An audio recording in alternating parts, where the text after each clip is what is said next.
And as a politician, which I am again, I tried to get out for 2 years, I just couldn't do it, Bob. I couldn't stand back to watch it. But challenge your elected officials. Talk to them. They're not immune from hearing from any of us. That's our job, is to listen and to learn and to remember and to represent and to protect our constituencies. Remind them there is nothing more patriotic than fighting for an American job. You want this country to do better? Let's get jobs back in the United States.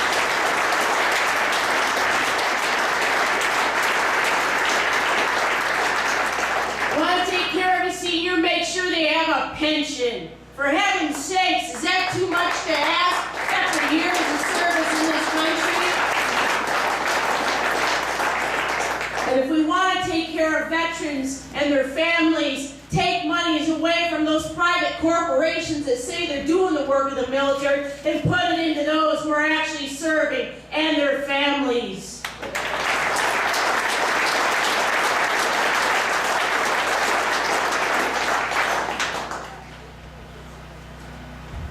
The 100-Year Commission is a commemoration. But we won't make it another 100 years in the working class if we don't stand up and fight like the people of Ludlow. Fight like hell. And remember, tell your elected officials we want our jobs back in the United States. We want pensions, safe working conditions, and a voice, just like the people of Ludlow. Don't let their memories go tarnished by being silent. Stand up and fight like hell, as Mother Jones would say. God bless that woman too.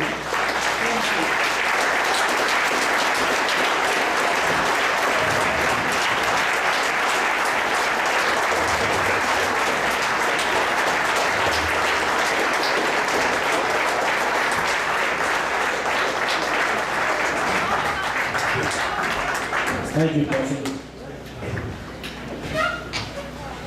Our next speaker is comes to us from the University of Denver. He actually was here many years ago and done what I would consider the Lord's work here at Ludlow. They came here as a group, and there was, I believe, a Randy McGuire and a Karen Larkin and Dean Seta came here to do an archaeology dig at the Ludlow site. And up until that time, it was remembered as basically as a labor issue here.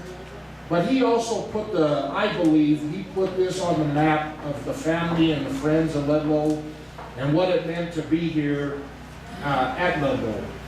And I give him a lot of credit for restoring Ludlow to what I believe it's becoming, and hopefully we have it further. Would you please welcome Dr. Dean Seta from the University of Denver.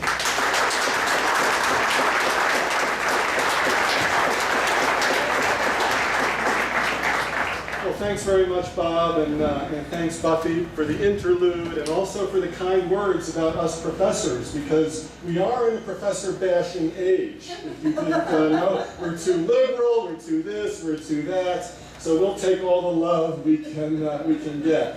I'm an anthropology professor at DU. I'm a member of the Ludlow Commission. I could be a descendant of one of the Ludlow miners. My grandfather on my mother's side mined coal in Italy before coming over to the United States. That's a history that I need to research. But my connection is remote at best. It's always an honor to be here. We started our work in 1997, so we've been coming for 16 years. The research that we've done, the scholarship we've produced, the exhibits we've mounted, all of that has been really well received by both the scholarly community as well as by the public. Many students have benefited from the project that we did here, and that was part of our agenda. I think we're beefing up the labor history in Colorado that Zeese and Buffy and others have spoken about. When we showed up in 1997, actually we did some science. There was some science around this matter of how little people know in Colorado about Ludlow. We did a systematic visitor survey, and we discovered that 70% of the visitors who come into this monument don't know anything about Ludlow, and they're expecting a monument to the Indian Wars. They think that Indians died here or that cavalrymen died here, like this is the Sand Creek Massacre site, which is going to be celebrating its 150th anniversary next year, or they think it's a Little Bighorn site. So we saw that challenge, right? 70% ignorance is astounding. And many of those people are from Colorado. They were even native Coloradans. So Zeese and Dawn and Buffy and others are not wrong, right? Their claims about how little we know about Ludlow have been substantiated. We like to think that the archaeology we did here helped to change that. And no one has mentioned it so far, but Ludlow is now a National Historical Landmark.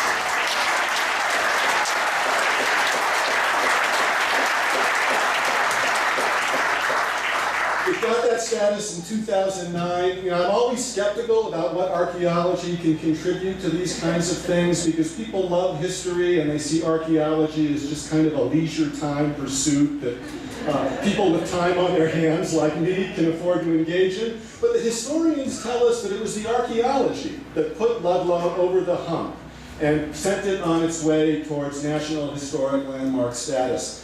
If that's true, it is the most gratifying accomplishment in my long academic and scholarly career. This is the one thing that really mattered to me in all of my years of doing archaeology.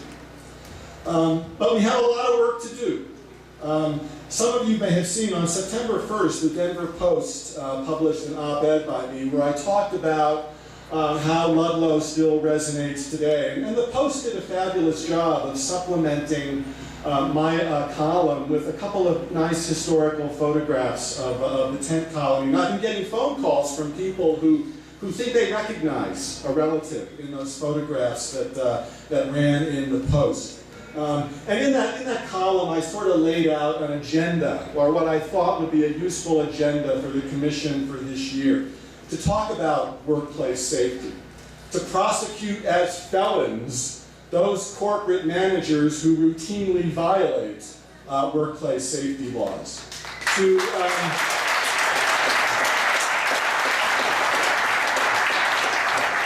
I talked about the income gap, you know, the 1% versus the 99%. I threw out what I thought was an interesting factoid, which is 30, and this has been, again, established by scholars, 30% of the growing inequality in America today can be explained by declining trade union membership. No one commented about that, but that's something that America needs to get, like Buffy alluded to earlier. We have to start putting two and two together on income inequality and declining union membership. You know, I thought the readers to the Post, the commenters on the Post article would seize on that and engage in some union bashing, because that's another popular pastime these days. But instead, they focused on guns. If the strikers had only had more guns, this never would have happened, or it would have turned out differently, etc., etc.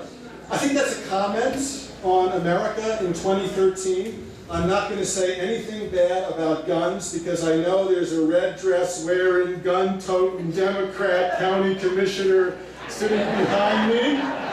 So I'm not going to say anything about guns, but I think that comment really misses the point. You know, Ludlow is about people, and as other people have mentioned up here, the sacrifices that not only men but also women and children made to secure a safe workplace, to secure a living wage, and to secure other freedoms. And these freedoms are being routinely violated in many other industries in America today, including one that you would think would be safe, which is my industry, right? The industry of college professorships. And I've made it one of my causes these days to try to do something for part-time adjunct instructors, and other people teaching at the university today who can't afford a living wage.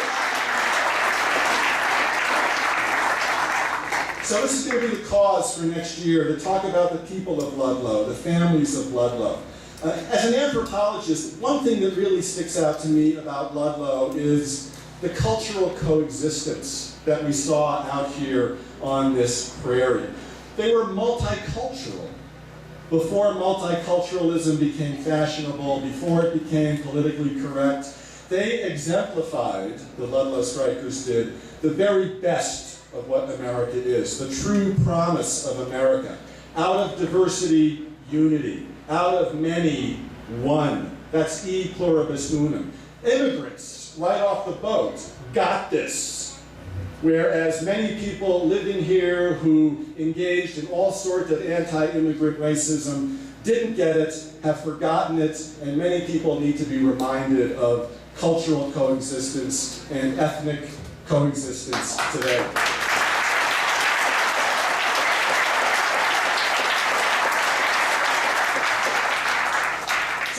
For the next year is going to be to talk about people, to talk about ethnic co-residence, to talk about interculturalism, inter-ethnic integration, the virtues that flow from different people living together and joining each other to realize an American dream. I want to thank, from the bottom of my heart, the United Mine Workers and the descendant community of trade unionists in Colorado for supporting our work. We are trying to be faithful to the ideals that you have taught us, and going forward, I really hope we can achieve what Zeus articulated earlier, to make this a union country again, because if it isn't, I'm afraid many of us are going to be doomed.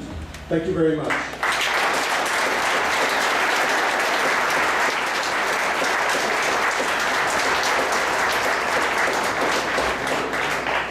Thank you, brother, and again, thank you for all the work that you do.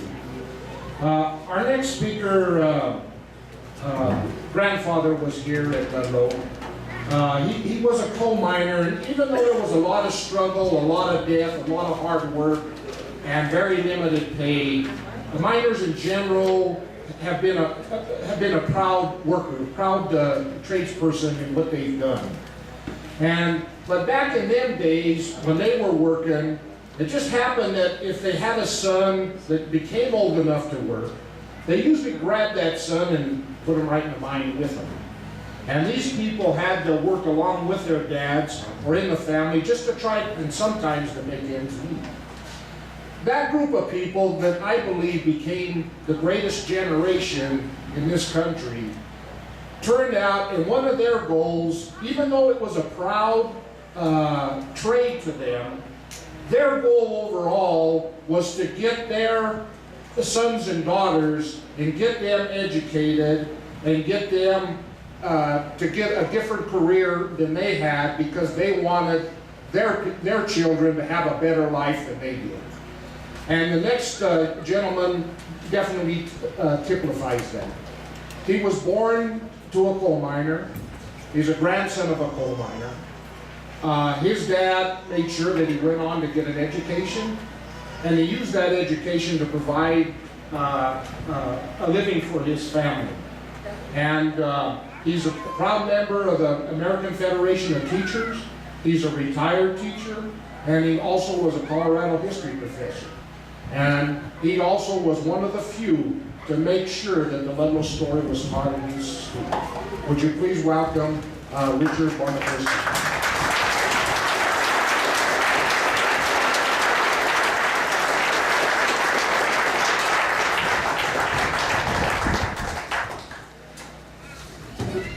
Thank you. On behalf of my family, I'm getting older, I have to put my glasses on. On behalf of my family, I cannot emphasize how proud and honored I am to be here today. As Bob said, my name is Richard Bonacusta. I'm the son of an immigrant Italian coal miner, Giuseppe Bonacusta, who came to the United States in 1920 when he was 9 years old, with his mother and his brother Frank. Grandpa was already here. He had come prior to World War I, but my dad and Grandma and my Uncle Frank could not come because of World War I. Grandpa lived up the road in Ludlow. Dad quit school after the 8th grade and went directly into the mine. He worked at Ludlow. He worked at Valdez, where we lived, where my brother and I were born, and at the Allen mine, which is now the New Elk mine, where upon his retirement, he had the most seniority of any of the outside men. And he worked in the mine for over 40 years. But today I'm especially proud that I am the grandson of an immigrant Italian coal miner, Ambrogio Bonacosta, who was one of the striking miners who fought here at Ludlow. I feel a sense of sorrow that Grandpa is not here today to see the honor that is being paid to the miners and their families. Grandpa said in his first years of working, he went to work, he got up in the dark, worked in the dark, and walked home in the dark. He said the only time he saw the sunshine is normally on Sunday when Grandma went to Mass. Grandpa told me one time, be proud of who you are, be proud of your family, and be proud of where you came from. He always carried a red bandana. Bandera Rosa. He said it was because of Ludlow. I have carried one since I started teaching in 1966. I retired in 2000, and I still have a red bandana in my pocket. I told my daughter, put one in my casket when I die. Today, unfortunately, most of the coal camps are unrecognizable and are turning to dust. Only the slack dumps show where many mines and camps used to be.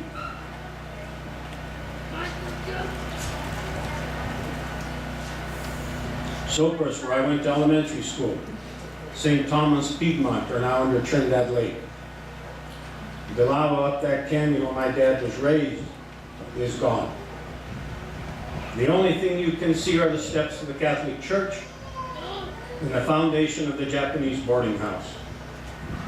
Going over Rat Dome Pass was the camp of Morley that had an underground mule mine.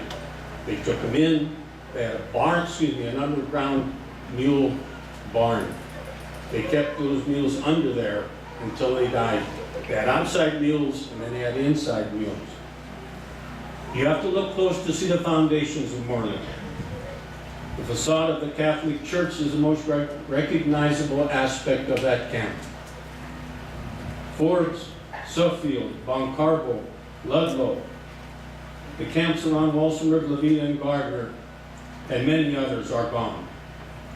The trenches and the rifle pits Grandpa told me the miners dug in the Black Hills are gone. The only thing left at Tercio is the company store. There are remnants of coke ovens at a couple of places, but most of them are gone.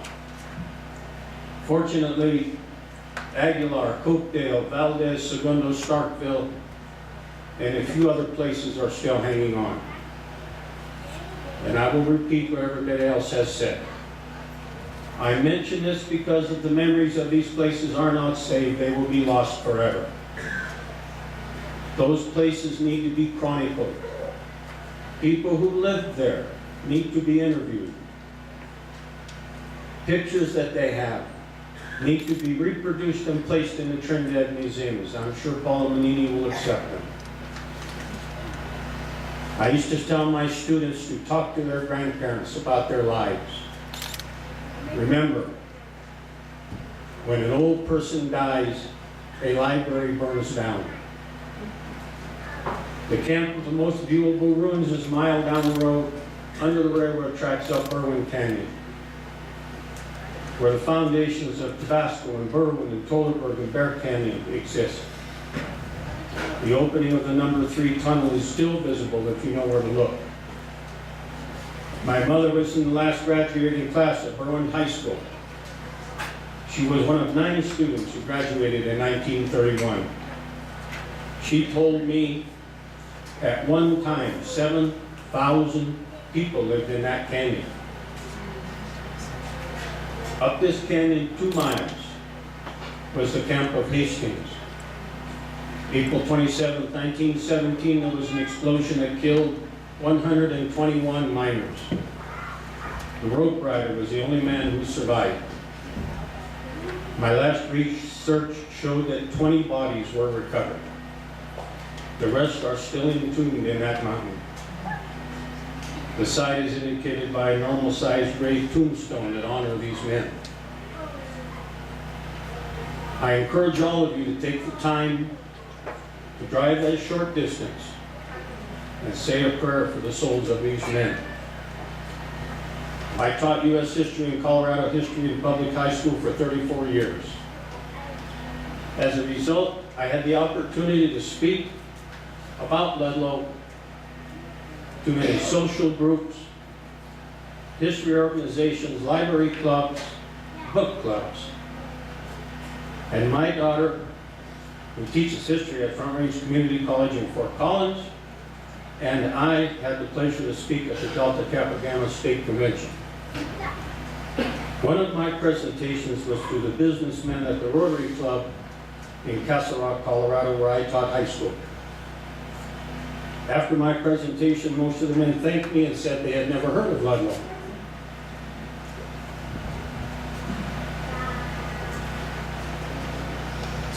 One man waited until all the others were gone. Thank me for coming. But this brazen man said he believed that the federal government has no right in interfering with private business in any fashion. He did not believe in mandatory minimum wage. He believed that unions were the cause of all economic problems in the United States. And he believed that people join unions because they are lazy. I stiffened up and told him that he had just insulted my family and all the hard-working union people in the world. He quickly apologized to me and said maybe he needed to look into Ludlow and unionism in more detail.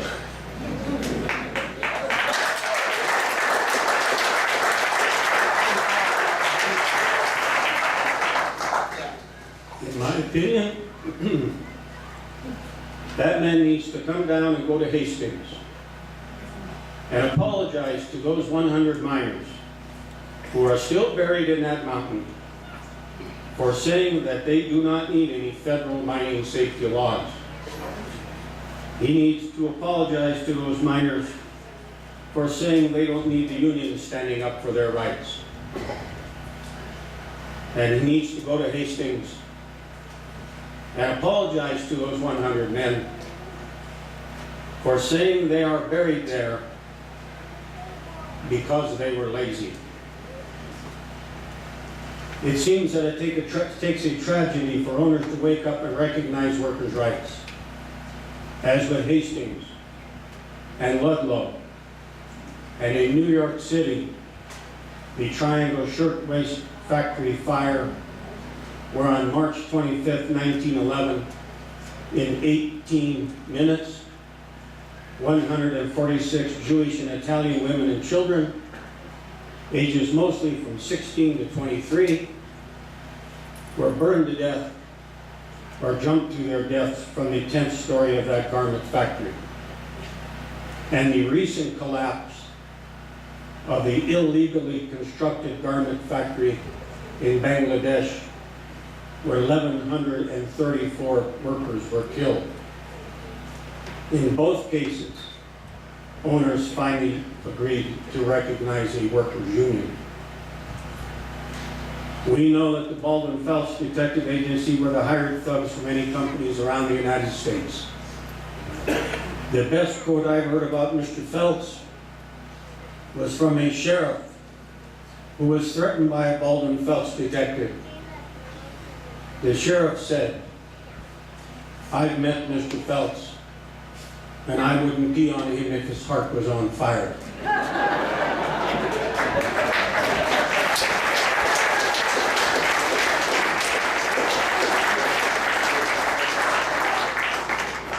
I asked my dad what it was like living in Ludlow when he came from the old country. He said it was like living in a big pot of stew.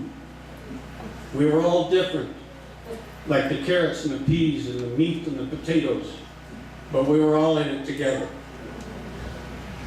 Everybody got along. If there was any trouble, it was usually a personality problem. No one hated another because of their nationality. He said one summer night, his brother Frank and he were sitting on the front porch when a group of people dressed in white came down the road carrying torches and burned a cross in front of the Catholic Church. They were singing a song that he later recognized as Onward Christian Soldiers. In 1920, Colorado had 35,000 KKK members. Governor Morley, the Denver Mayor Stapleton, the airport guy, and a majority of the state representatives were in the Klan. Their goal was to keep the foreigners in their place. After the 1918 Communist Red Revolution, many company owners in the U.S. said anyone who supported organized labor was a commie. Some people felt union people were radicals and anarchists who all carried low round black bombs.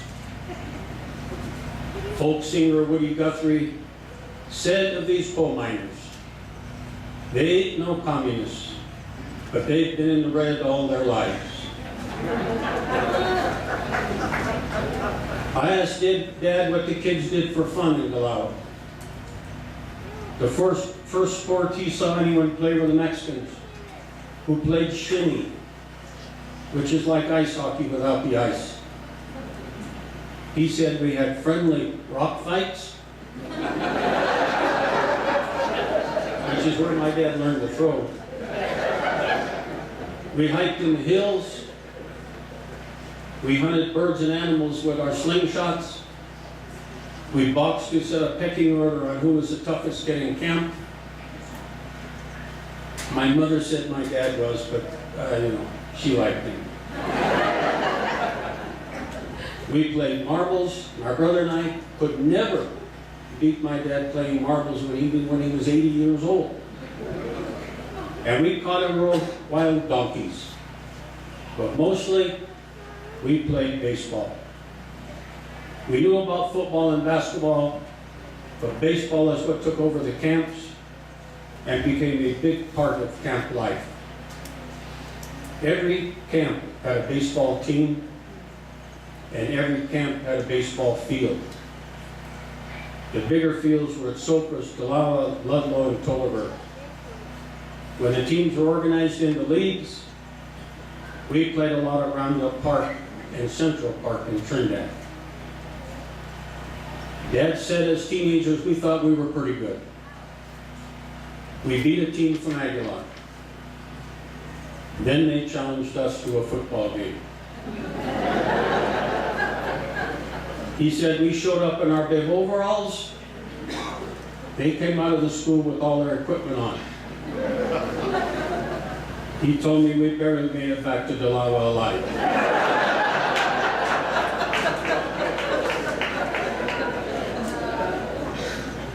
Dad found that he could throw a baseball harder than any of his buddies and ended up playing the Little Men when he was 16 years old. Dad played catch with my brother and I well into his 80s.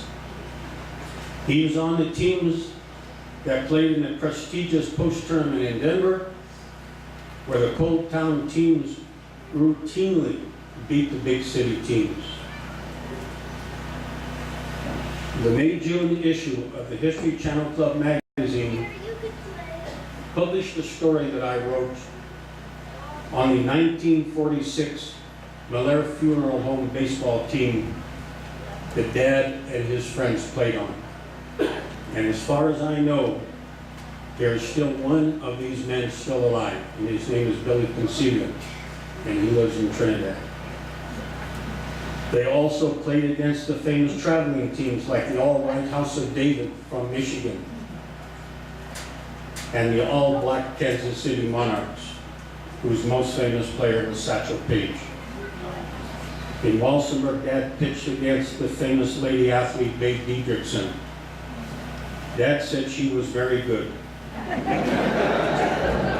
But we were not going to let a lady beat us. Because of Dad's influence, baseball has been a big part of the Bonacusta family. Thanks to Dad pitching to us, and my little short mom shagging balls, and hard work on our part, my brother and I were able to play at Trinidad High School, Trinidad Junior College, and at the University of Northern Colorado. My nephew played at Wichita State University, and my son played at Colorado Mesa University. My brother and I coached baseball at various levels for a number of years. Bob Lutero was one of my Little League baseball players. Proudly, my brother and I played on the last semi-pro team in the 1960s that was comprised of men from Trinidad and several of the mine camps. We were rarely beaten. The most fun we had was playing the inmates from the Colorado State Penitentiary. They were good ball players because they had a lot of returning lettermen.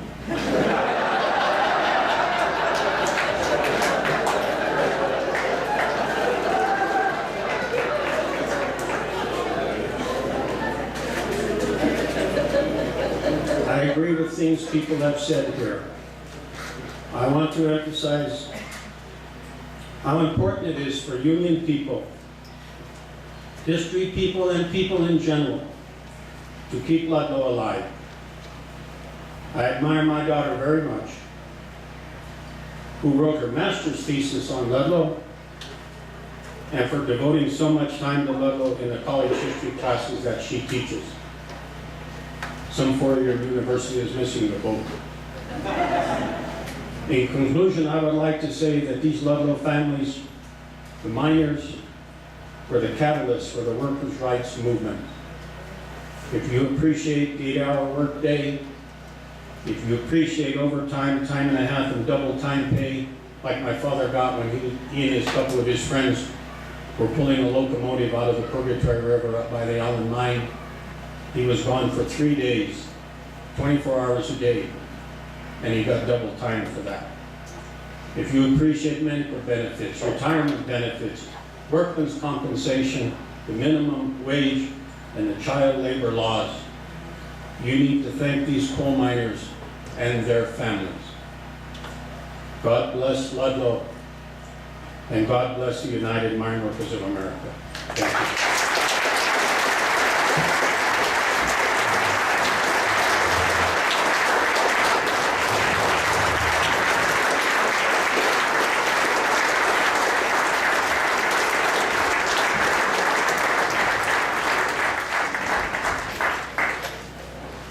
Thank you, Richard, very much. One quick announcement. At the conclusion of our ceremony today, we are going to have a barbecue that's free to everybody here, and we hope that you stick around. As I've said a couple of times, last night, Friday night, when I was having a meal with Union people, breaking bread with Union brothers and sisters is only second to breaking bread with families. So we'll just do it this time. We'll call ourselves the Ludlow family. Our next speaker has been a leader and an officer in the United Mine Workers for a long time. And he also deserves to be that leader. He has fought many fights, and he's fought the good fights. He's had a couple fights that he's just had this year that have one has led to a ratification of an agreement, and another one that's still battling to preserve people's pensions and health care. But he has been my brother for many years. I believe I first met him back in the early 80s, and ever since that, every time I go to Helper, Utah, his wife, Angel, fixes us a spaghetti dinner, and just so we don't have to eat out of a restaurant.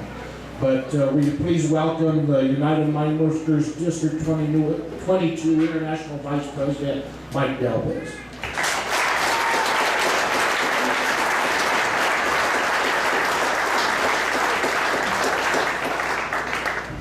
Thank you, Bob. That boss is still waiting as soon as we get back to Helper, too, by the way. You've all been here a long time. I'm not going to ask you all to get up like Buffy did and dance around in that, because you might walk out on me. So I'm just going to ask you to bear with me. I'm going to cut my words short. We've been here a long time today, and there's been so much knowledge and wisdom and respectful thoughts said from everybody. It's just heartwarming, you know, to think that all of these speakers before me have come up here to give you some of their words and wisdom. And it's, I appreciate that. To the Bonaquista family, the gentleman that told you that Union people were lazy, he ought to kiss your ass, is what he ought to do.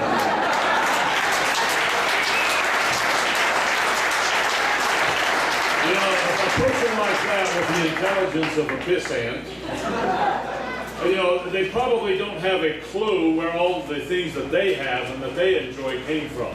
Usually, if you know, we, the Union people of this country, somebody said we're like 6% or something today. You know, that's an interesting number, but we're the 6% of the toughest people in the United States of America. And we will be here to continue to build all of the legacies and all of the goodwill and all of the benefits that we all enjoy through this country. Somebody has to set the standard of living, and that's us as a Union people. And we're going to do that till the day that we die.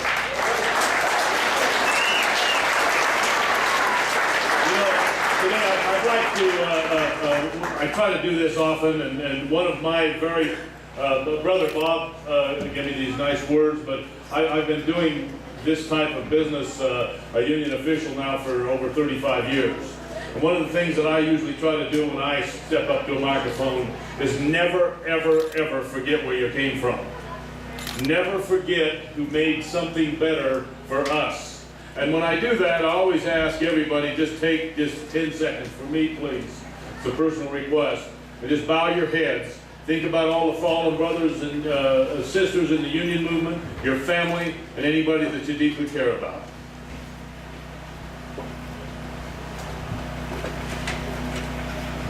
Thank you so very, very much. Just today, I'd just like to do a couple introductions before I have a couple of comments and words, particularly about Ludlow and what our sacred ground that we're sitting on here today. I'd like to introduce the active local unions here in southern Colorado and northern New Mexico in our immediate area here. It is, just please stay seated and hold your applause till I get done, please.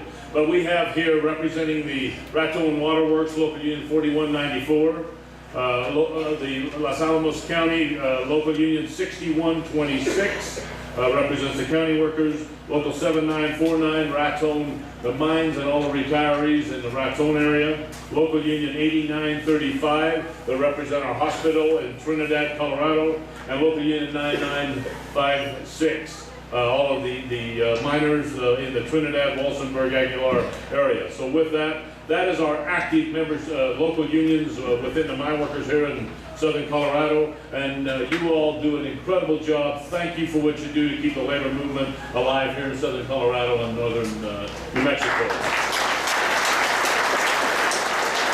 We have with us today, it's so exciting. That have all you other fellow union brothers and sisters out here. I've already had the privilege and pleasure to talk to just a few of the unions that's here today, such as the International Brotherhood of Electrical Workers, the Railroad Unions, the United Steelworkers, United Food and Commercial Workers, the Teamsters are here, the Teachers Unions are here, the Postal Workers are here, the Musicians Union is here, and the Denver AFL and the labor movement of the entire state of Colorado. Thank you for being here to celebrate the labor movement. Thank you. You know, I said about a special thanks and introduction, and he actually needs none. And he is just one of my absolute very closest friends, and he does such an incredible job for our union. His brother, Bob Botero. Bob, it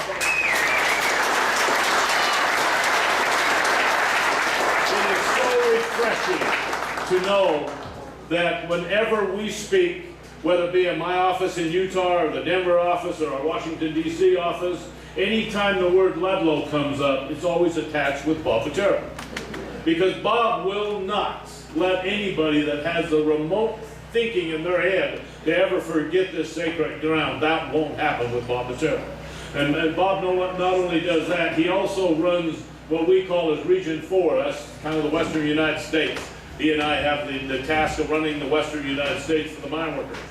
You know, and Bob and his staff, the Region 4 staff, and the staff that was doing a lot of the parking and all of the tough jobs here to get us prepared for this week, Bob Botero and the Region 4 staff, all of you out there, and there's Brother Roy Fernandez, Mike Burke, Brother Bob Guilfoyle has left home, Justin Sosi is here with us. That's the staff, Bob and his staff, which, by the way, is one of the best organizing staffs in the entire international union, and they have that recognition within our union. Congratulations, Region 4 and Bob Botero. You guys do an incredible job. With us today, we have our journal staff. Many of you who are familiar with the United Mine Worker Journal, that's a worldwide publication. It's been in existence since 1890. We have with us the editor of the journal, and I like to brag on people when they're so deserving of them. But Phil Smith is with us today, down here somewhere in the crowd, running cameras and sound and all that type of stuff. But Phil has just been awarded again the #1 distinction of a unionized newspaper in the United States and the country. Congratulations to the journal. You know, Los Alamos County, who is represented by the United Mine Workers Local 6126, as I said, they came out here and did all this incredible work and helped the mine workers with this facility, as Brother Bob told us earlier today. And also, there's EMS officials out there. God forbid we have to use them today, but they're also part of Trinidad and the county. And I want to thank them again personally from the mine workers for everything that they did. One of the great labor attorneys in this state is with us today. My brother John Wilderman sitting down here. He's one of our great attorneys for the mine workers. Colorado history. We was awarded a historic plaque. Brother Bob Botero and I was in downtown Denver here just this year receiving the plaque from Colorado history. We want to thank the state, Governor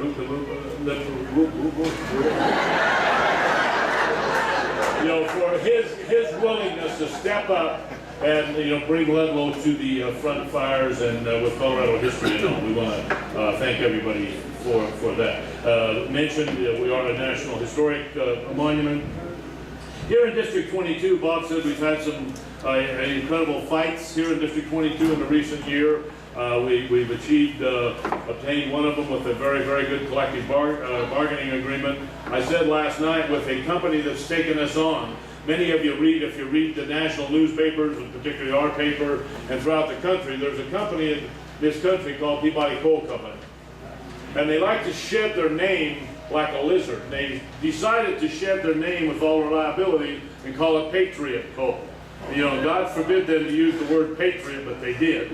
And what they tried to do is rape and pillage all of the workers, take all their collective bargaining agreement rights away. Tens of thousands of retirees, strip their medical coverage away from them. And I had the task to deal with that same bunch of thieves, Peabody Coal Company, out here in the western United States. And we did just obtain a collective bargaining agreement for our membership, particularly on the Navajo Nation, the state of Montana, and the state of Colorado, up in the Hayden Craig area. We just achieved that contract with the thieves that's trying to take everything away from us in the east. We had them by the whatever you want to call them, out here in the West, so we squoze them like hell, and we got a hell of an agreement for our membership. They still maintain 100% health care, they still get pension, and they still get all the overtime and everything that Peabody wanted to strip, but they still have them today. We represent here in District 22, it is the Western United States. We're very fortunate out here. We have coal and what we call non-coal, local unions within our union. We have underground coal mines, we have surface coal mines, we have school teachers, we have nurses, we have bus drivers, we have janitors, we have police officers.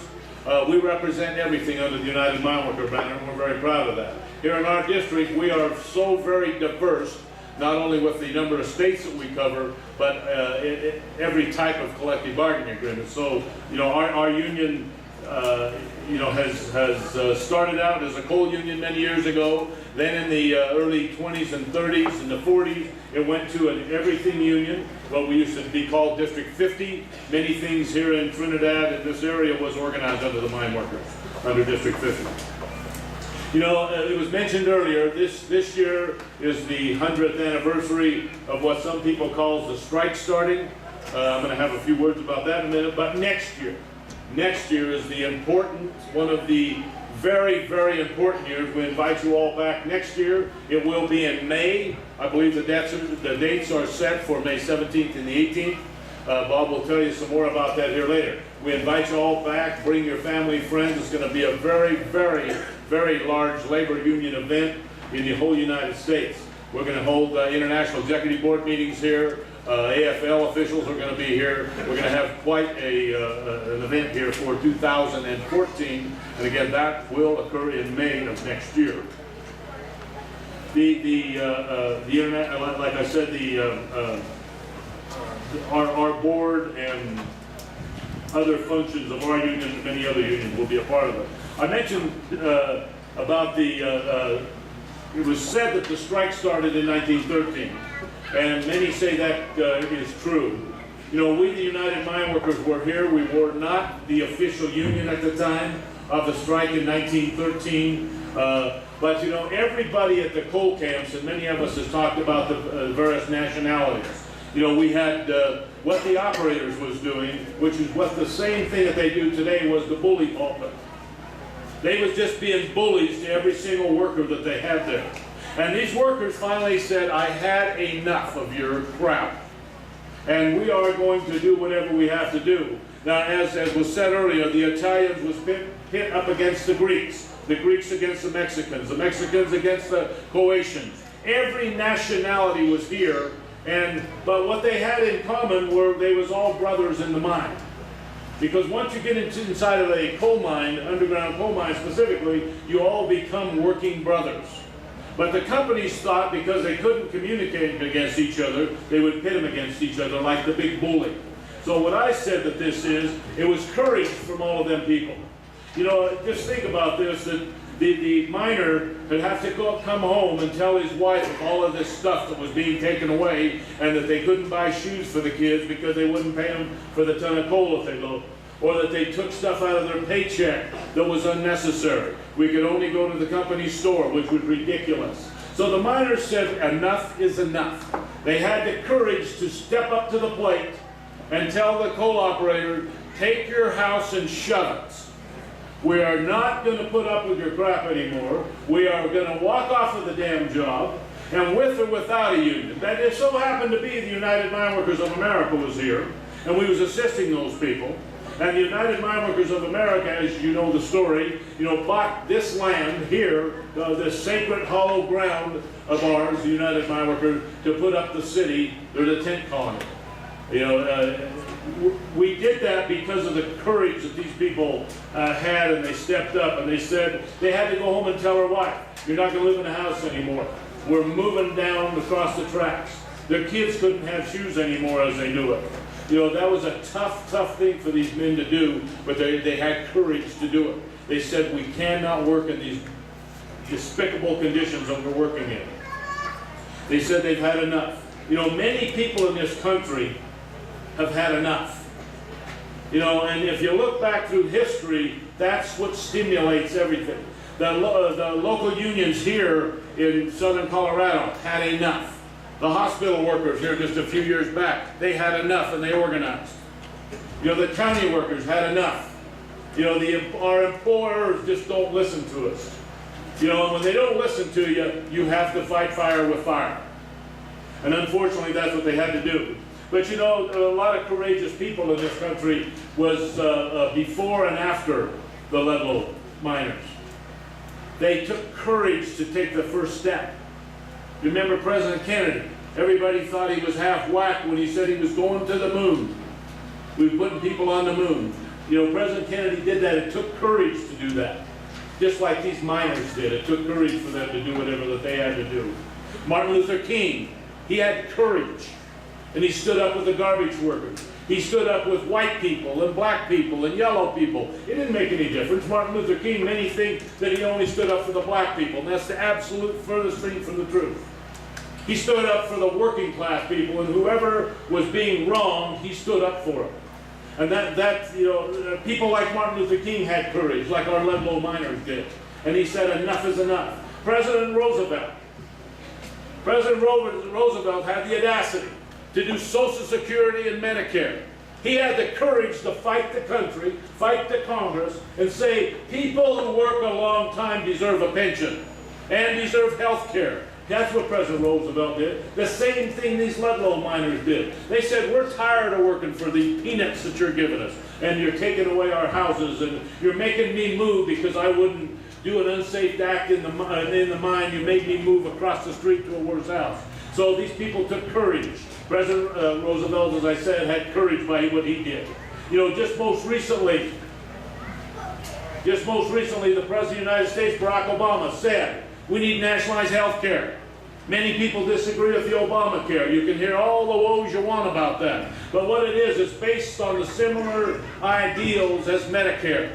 And Medicare, everybody has health care. And there's really not a damn thing wrong with that in the United States of America. Everybody ought to have health care. There shouldn't be able to do it.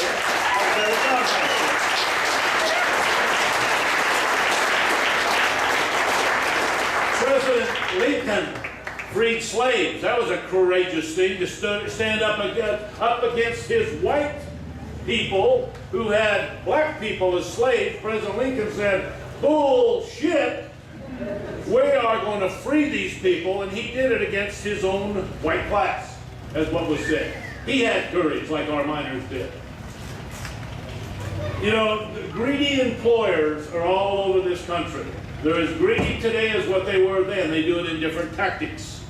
They do it with all these lawyers and all of this crap, this congressional legislation that's nothing more than anti-rhetoric or to make the rich richer and us, the less than rich people, I damn sure will never call us the lower class and the middle class. We're just a little bit under them just because they got more money than us, but we're a hell of a lot better than them. But you know, the greed has always been there.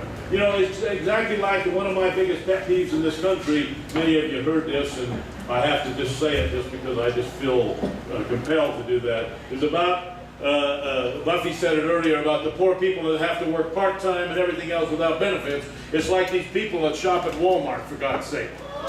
That is the most disgusting, despicable company about what they do with their workers. Their workers, 85% of them, you pay for their health care because they have no medical coverage. You pay for their health care. Now what's up with that? Why in hell would you want to do that? You know, courage again, you know, the Walmart workers, the restaurant workers, the McDonald's workers, you see what they're doing in this country? They're walking off their damn job just recently, in the most recent time, because they're sick of it. They have to do the same thing. You know, they don't have as many people or unions or other organizations stepping up, but what you can do to help these Walmart workers is quit going in that damn store. That will fix that problem. Because if Walmart don't have the big profits that they do, then guess what? They're going to pay attention to what them workers want. And that's a pretty simple task. You know, courage of the coal miners, courage of the workers at McDonald's and Walmart and everything. I've got such a personal touch here at this Ludlow site, this monument.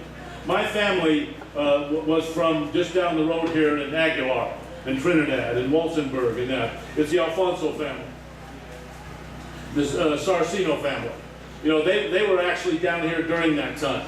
They were not coal miners at the time, but the Alfonso family down in the Aguilar area, they would load food up in their wagons because they had the ranch up in Aguilar, and the Andretti's have it now. They would load food up and take a trip down through the mountains down here and come down through here, drive down through the tent colony and up the road and just drop food out of the back of the wagon for the striking miners. So I do have deep roots down here, and it's very, very sentimental. And my grandmother, we used to come down here to visit family every single miner's vacation.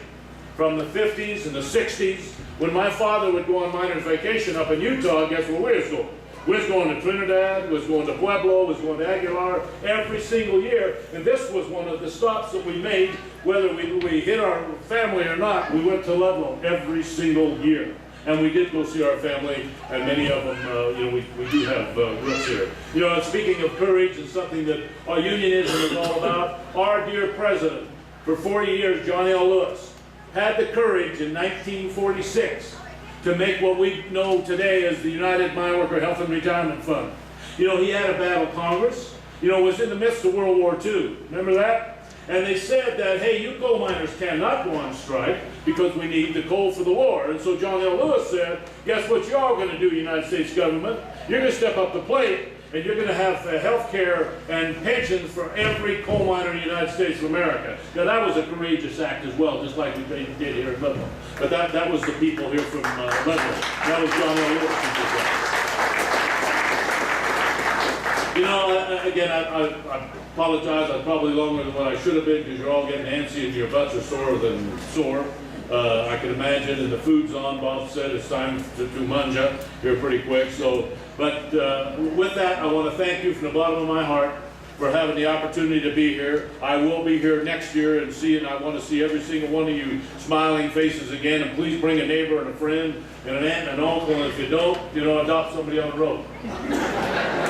If they don't want to come, tell them there's free lunch here. How's that? That'll probably make them better. You know, that lunch always makes them feel a lot better. So with that, thank you. God bless you. God bless you.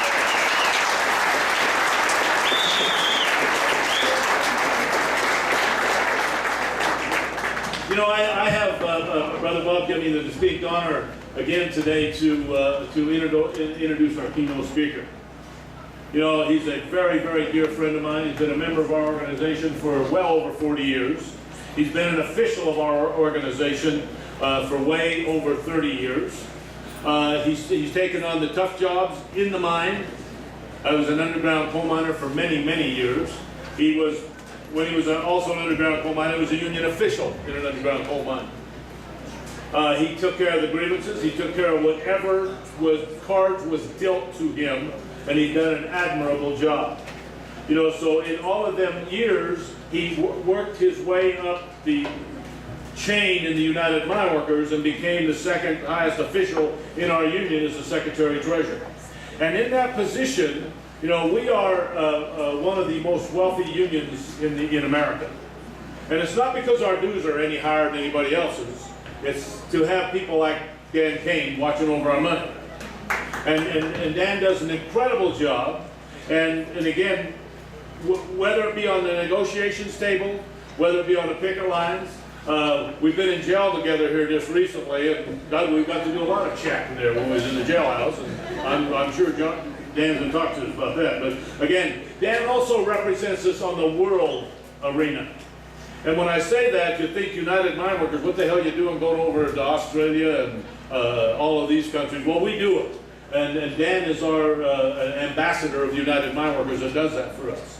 I've had the opportunity to be on trips with Dan to Switzerland when we spoke to the councils on mining in Switzerland, but he takes care of all of them affairs. And with great honor and pride, I'd like to introduce to you our International Union Secretary-Treasurer, Dan Kane.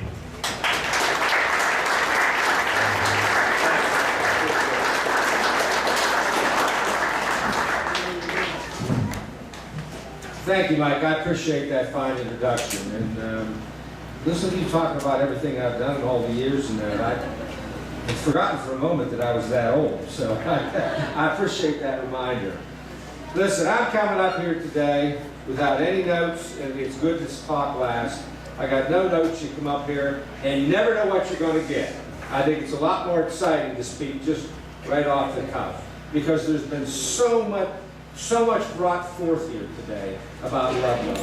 We've heard so many interesting facts, and I think we need to reflect on that just a little bit before we go and eat.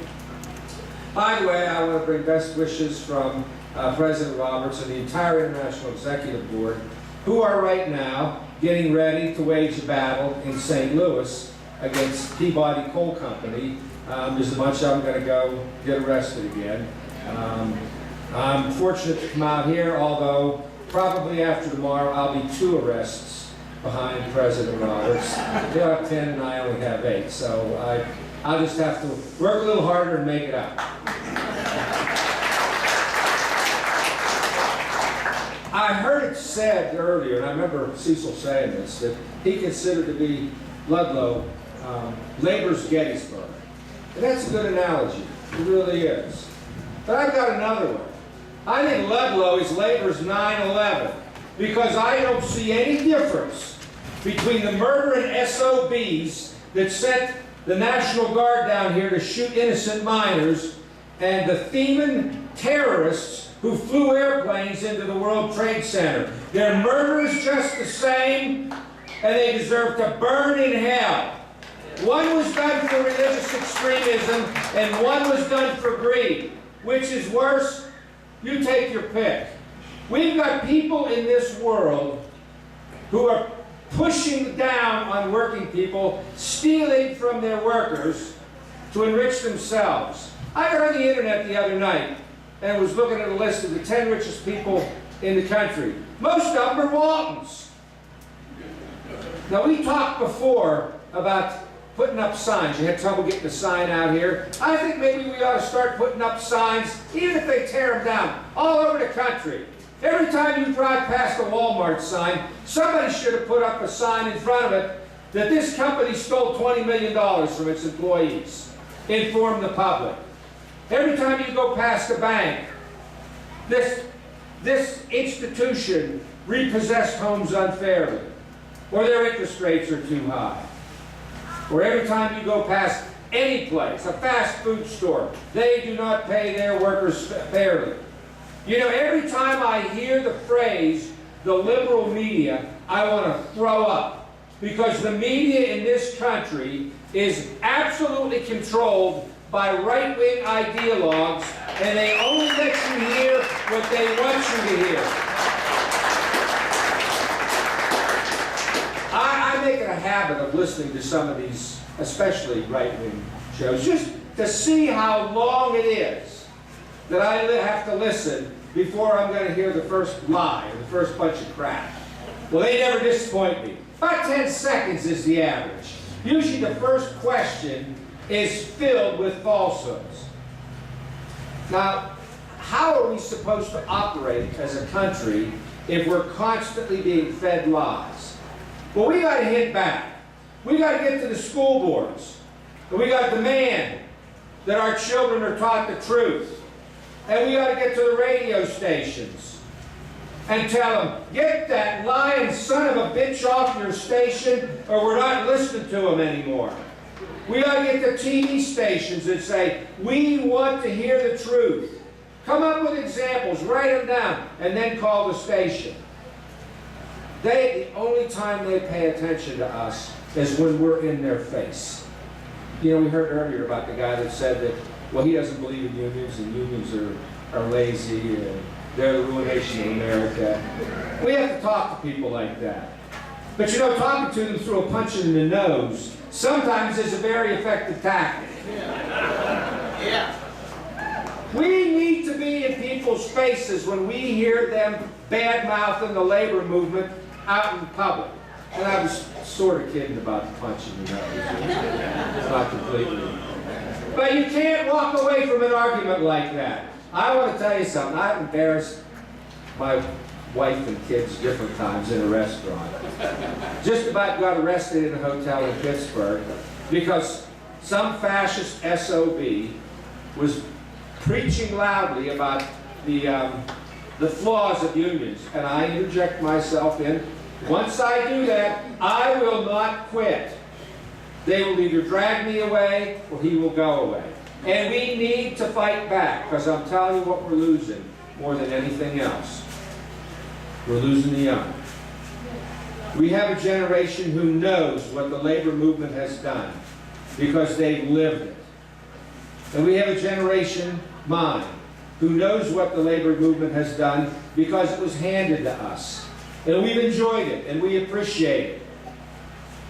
But it's being taken away, and we have a generation who doesn't understand that the companies don't give you pensions because they're nice guys.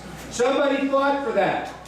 They don't give you vacations, or overtime, or holidays, or weekends, or health care, or any of those things because they're nice guys. Somebody fought for it, and guess what?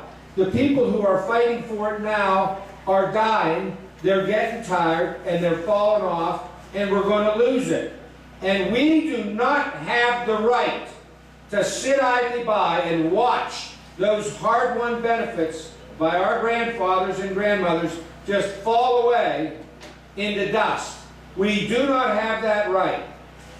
We have to dedicate each working day to supporting this labor movement, making it stronger. And it's time that we resolve that in these next few years, we're going to leave a better labor movement than what we found.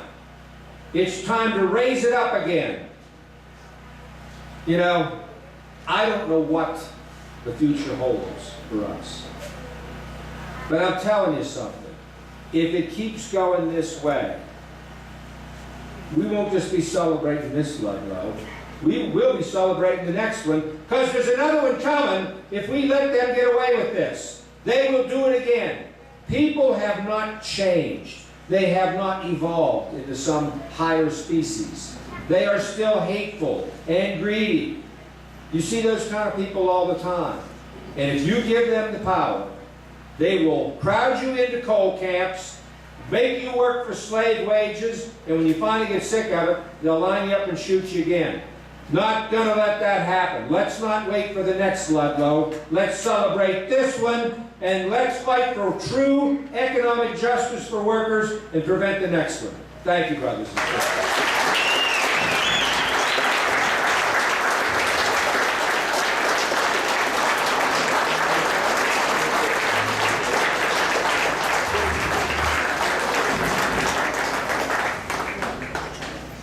Again, I probably apologize for the long program, but I think we had a good line of speakers here today.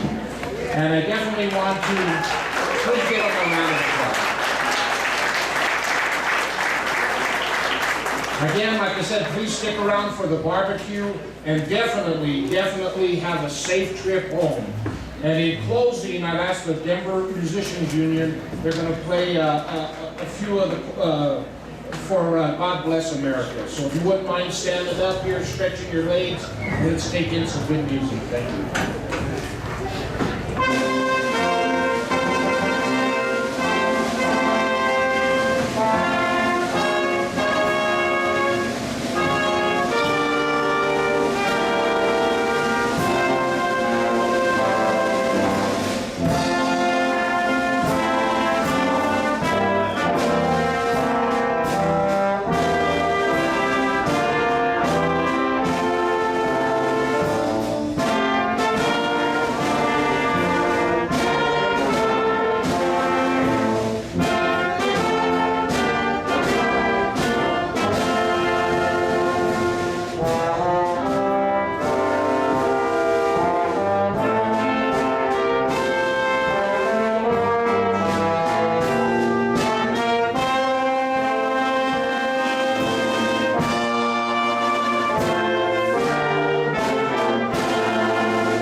barbecue, thank you.